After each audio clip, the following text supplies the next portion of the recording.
నీ నాలుకను చీరేస్తా, నీ నాలుకను కోసేస్తా ఏంటో అనుకుంటున్నావు. జాగ్రత్త, దేవుడు నాలుకను చీరేస్తాడు, నాలుకను కోసేస్తాడు. దేవుని యొక్క పరిశుద్ధమైన నామానికి స్తోత్రాలు. మీ అందరికీ నా యొక్క హృదయపూర్వక వందనాలు తెలియజేస్తూ ఉన్నాను. ప్రభువును రక్షకుడైన యేసుక్రీస్తు ద్వారా మనకు కలిగినటువంటి యొక్క రక్షణ భాగ్యాన్ని అనుభవిస్తూ మన తండ్రి అయినటువంటి దేవుణ్ణి స్తుతించడానికి ప్రభు ఇచ్చినటువంటి యొక్క అవకాశాన్ని బట్టి ఎంతగానో దేవుని మహింపరుస్తూ మరోసారి మీ మధ్యలో మరి యొక్క దేవుని యొక్క వాక్యాన్ని పంచుకోవడానికి ఇష్టపడుతూ ఉన్నాను. మనం కీర్తనల గ్రంథాన్ని ఒక్కొక్క కీర్తనని ధ్యానిస్తూ వస్తున్నాం. ఈరోజు 12వ కీర్తనను మనం కొద్ది నిమిషాలు ధ్యానం చేద్దాం. బైబిల్లో ఉన్న 150 కీర్తనల్లో దావీదు రాసినటువంటి కీర్తనలు ఒక కీర్తన ఈ 12వ కీర్తన. కీర్తనకు పై భాగాన చిన్ని అక్షరాల్లో కీర్తన యొక్క వివరణ ఉంటుంది. ఈ 12వ కీర్తనకు కూడా చిన్ని అక్షరాల్లో వ్రాయబడింది. చూడండి, 12వ కీర్తన పై భాగాన వ్రాయబడినటువంటి మాటలు నేను చదువుతున్నాను. ప్రధాన గాయకునికి అష్టమ కృతి మీద పాడదగినది దావీదు కీర్తన. దావీదు రాసినటువంటి ఈ కీర్తన అష్టమ కృతి మీద పాడదగింది అని చెప్పి వ్రాయబడింది. దావీదు వ్రాసినటువంటి కీర్తనలన్నీ కూడా సంగీతంతో, సాహిత్యంతో ఆనాటి నుండి ఈనాటి వరకు కూడా దేవుని యొక్క సంఘాన్ని సంగీతం ద్వారా ఎంతో దేవునిలో బలపరుస్తున్నటువంటి గాన పరిచర్య దావీదు చేశారు. ఇక్కడ మనం చూస్తే అష్టమ కృతి మీద పాడదగినది, అష్టమ కృతి మీద పాడదగినది అని వ్రాయబడింది. కృతి అంటే ఏంటంటే సంగీతంలోనూ సాహిత్యంలోనూ కృతి అన్న పదాన్ని వాడతాం. కృతి అనేది సంగీతపరంగా వాడేటప్పుడు ఒక ప్రత్యేకమైనటువంటి సంగీత సరళిని, ఒక ప్రత్యేకమైనటువంటి రాగం, ప్రత్యేకమైనటువంటి తాళం కనుక మనం ఉపయోగిస్తుంటే కృతి అని చెప్పి అక్కడ పదజాలం వాడుతూ ఉంటాం. అష్టమ కృతి మీద పాడదగినది అంటే ఈ పాట ప్రత్యేకమైనటువంటి సంగీత రాగంలో, తాళంలో పాడదగినది అని చెప్పి వ్రాయబడింది. అంతేకాదు సాహిత్యపరంగా కూడా కృతి అనే పదాన్ని మనం వాడతాం. సాహిత్యంలో ఎప్పుడు వాడతామంటే మన రచనల్లో కానీ ఆ పాటలో ఉన్న పదజాలంలో కానీ ప్రత్యేకమైనటువంటి వరవడి ఉంటే దానిని కృతి అనేటువంటి ఆ పదజాలం వాడుతూ ఉంటాం. ఇక్కడ సంగీతంలో సాహిత్యంలో కూడా దావీదు కృతి అనేటువంటి ఒక ప్రత్యేకమైనటువంటి సరళిని ఇక్కడ పాటించాడు. కాబట్టి అష్టమ కృతి మీద పాడదగినది అని చెప్పి ఒక చక్కటి హింట్ ఇచ్చాడు దావీదు.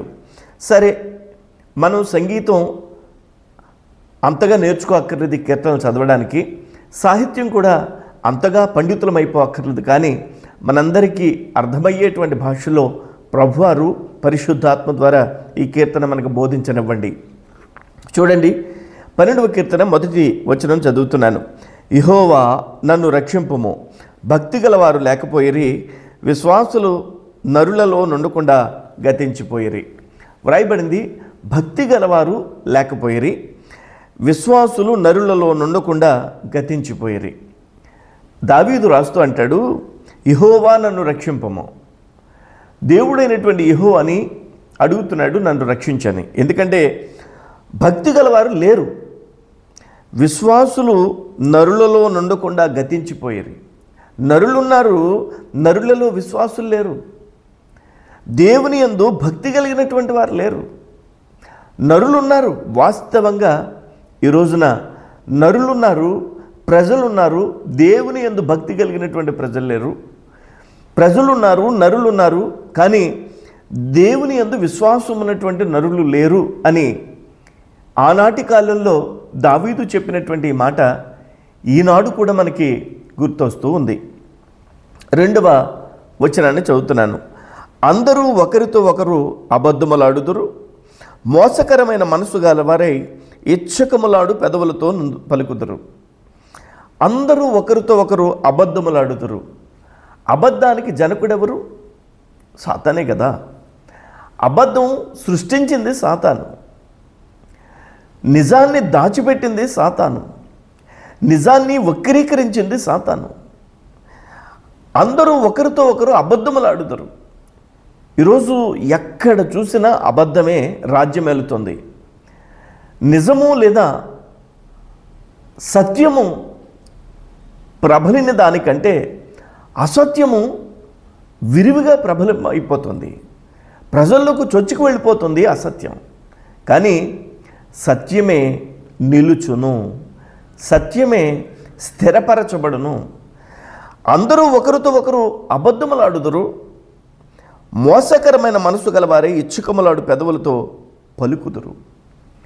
మనసు మోసకరమైంది, పెదవులు వారికి ఇష్టం వచ్చినటువంటి పదాల్ని పలికేటప్పుడు సహకరించేటువంటి పెదవులు, వారి యొక్క నోరు అబద్ధములాడేటువంటి నోరు. ఒకరితో ఒకరు అబద్ధములాడుతున్నారు. విశ్వాసులు లేరు, నరులలో దేవుని యందు భక్తి కలిగిన వారు లేరు. యెహోవా నన్ను రక్షించు అని దావీదు ప్రార్థన చేస్తున్నాడు. ఈరోజు దావీదు తన చుట్టుపక్కల ఉండేటువంటి పరిస్థితులను అంతటిని మనకు కళ్ళకు కట్టినట్టు చూపిస్తున్నాడు. దావీదు తన చుట్టూ ఉన్న పరిస్థితులు ఎలా ఉన్నాయంటే, దేవుడు లేడని, దేవుని యందు నమ్మిక లేనటువంటి ప్రజలు ఉన్నారు, దేవుని యందు విశ్వాసం లేనటువంటి ప్రజలు ఉన్నారు, దేవుని యందు భయభక్తులు లేనటువంటి ప్రజలు ఉన్నారు. ఇక్కడ మోసకరమైనటువంటి మనస్సుతో, ఇచ్చుకములాడేటువంటి పెదవులతో, వారి ఇష్టం వచ్చినట్టుగా మాట్లాడేటువంటి జనుల మధ్యలో దావీదు ఉన్నాడు. కానీ దావీదు యెహోవా నన్ను రక్షించు అని దేవునికి ప్రార్థన చేస్తున్నాడు. 12వ కీర్తన 3వ వచనం చదువుతున్నాను. యెహోవా ఇచ్చుకములాడు పెదవులన్నిటినీ, బింకములాడు నాలుకలన్నిటినీ కోసివేయును. ఏం మాట మాట్లాడుతున్నాడండి దావీదు? యెహోవా ఇచ్చుకములాడు పెదవులన్నిటినీ, బింకములాడు నాలుకలన్నిటినీ కోసివేయును. ఇచ్చుకములాడు పెదవులు ఎవరికి ఇష్టం వచ్చినట్టు, ఎవరి మనసుకు ప్రేరేపించినట్టు, ఎవరి ఉద్దేశం ప్రకారంగా వాళ్ళు ఇచ్చుకములాడేటువంటి పెదాలను కలిగి, బింకములాడేటువంటి నాలుకలను కలిగినటువంటి వారి యొక్క నాలుకలు కోసివేస్తాడట దేవుడు. మీరు ఎప్పుడైనా విన్నారా? దేవుడు నాలుకను కోసేస్తాడని దావీదు చెప్పాడు. కానీ నీ నాలుకను చీరేస్తా, నీ నాలుకను కోసేస్తా ఏంటో అనుకుంటున్నావు అని మనమే అనేస్తాం. దేవునికి నాలుక కోసేటువంటి, నాలుక చీల్చేసేటువంటి అవకాశాన్ని మనం ఎక్కడిస్తున్నాం? దావీదు అంటాడు, నేను కోస్తాను నాలుకను, నేను చీల్చేస్తాను నాలుకను అని అనలేదు. బింకములాడేటువంటి నాలుకలు కానీ, ఇచ్చుకములాడేటువంటి పెదవులు కానీ కలిగి ఉన్నటువంటి నరులు, దేవుని యందు విశ్వాసం లేనటువంటి నరులు, భయభక్తులు లేనటువంటి నరులు, వారి యొక్క నాలుకలు దేవుడు కోసేస్తాడు అని చెప్పి దావీదు చెప్తూ ఉన్నాడు.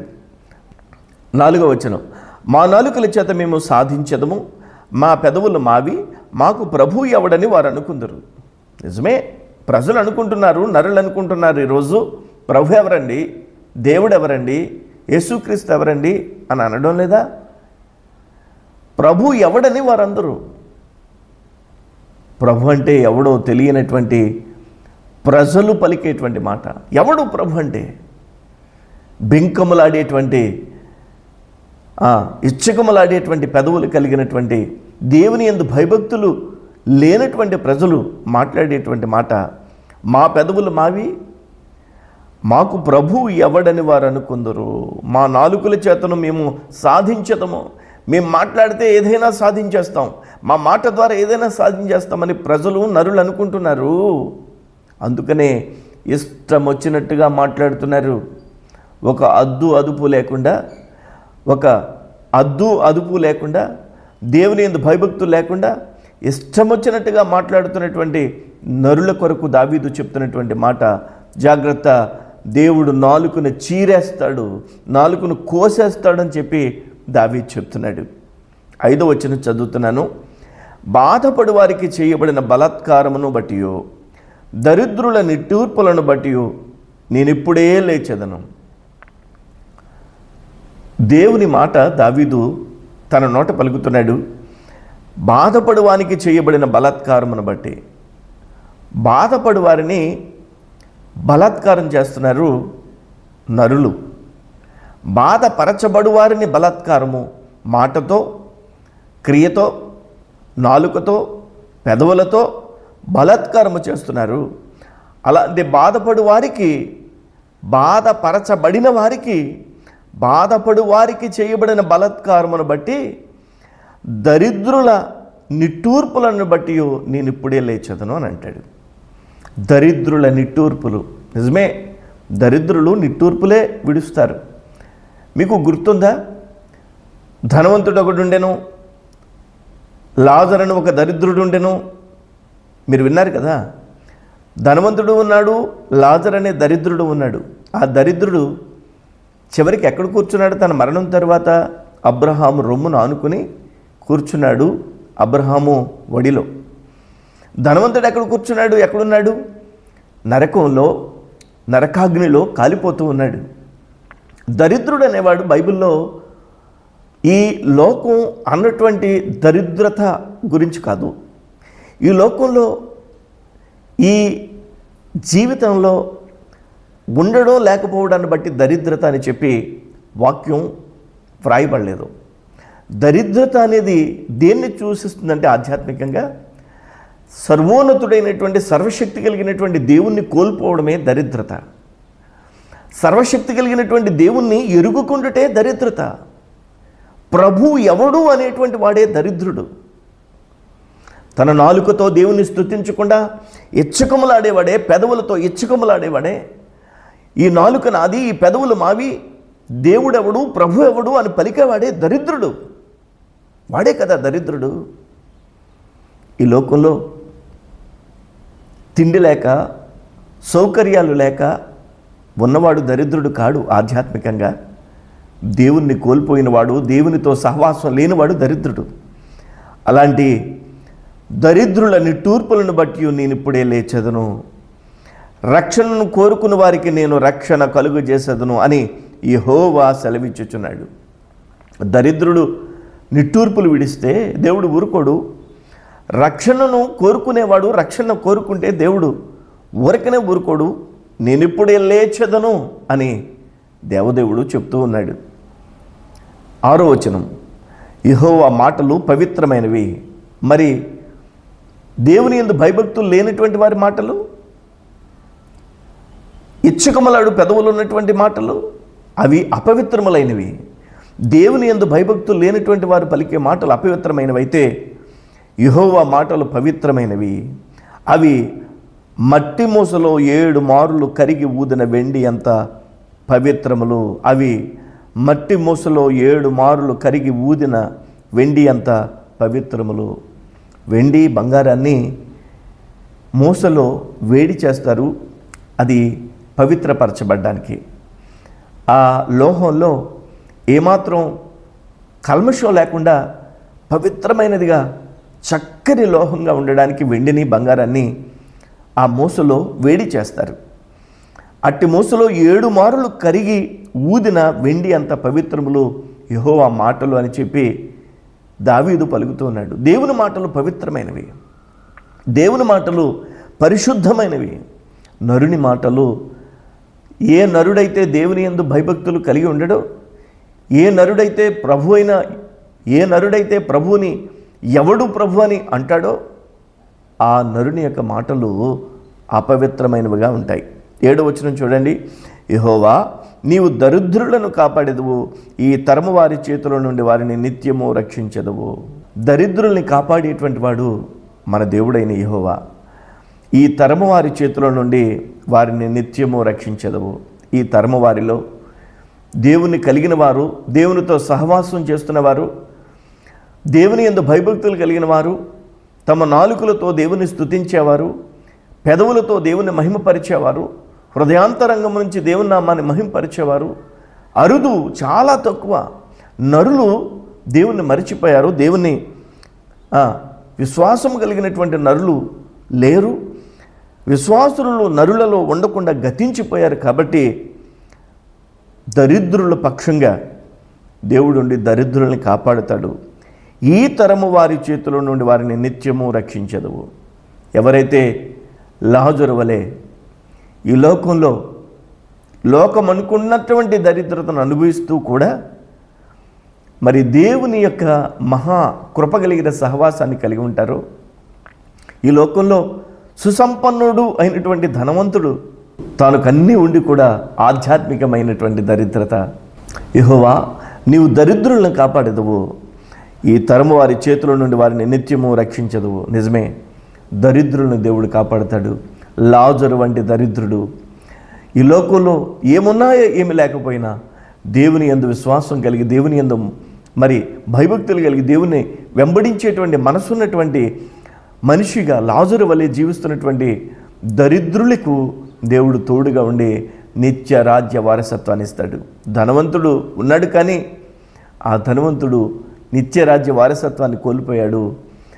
దరిద్రుడు లాజరు తన నోటిని అదుపులో పెట్టుకున్నాడు, తన నాలుకను దేవుని స్తుతించాడు, తన పెదవులతో దేవుని స్తుతించాడు, మనసుతో దేవుని యందు కృతజ్ఞత కలిగి ఉన్నాడు.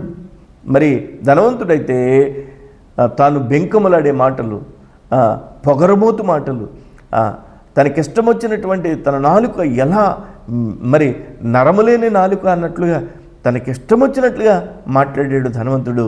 కానీ ధనవంతుడు నిత్య నరకాగ్నికి వెళ్ళాడు. యెహోవా, నీవు దరిద్రులను కాపాడెదవు, ఈ తరము వారి చేతుల నుండి వారిని నిత్యము రక్షించెదవు. నరులలో నీచవర్తన ప్రబలమైనప్పుడు, నరులలో నీచవర్తన ప్రబలమైనప్పుడు అంటే నరులలో తమ యొక్క ప్రవర్తన అతి నీచమైనటువంటి ప్రవర్తన ప్రబలమైనప్పుడు ఒక సూచన ఎలా ఉంటుందో చెప్పమంటారా? దుష్టులు గర్విష్ఠులై నలుదిక్కులా తిరుగులాడుదురు. గర్విష్ఠులైపోతారు మనుషులు. దుష్టులు గర్విష్ఠులైపోతారు.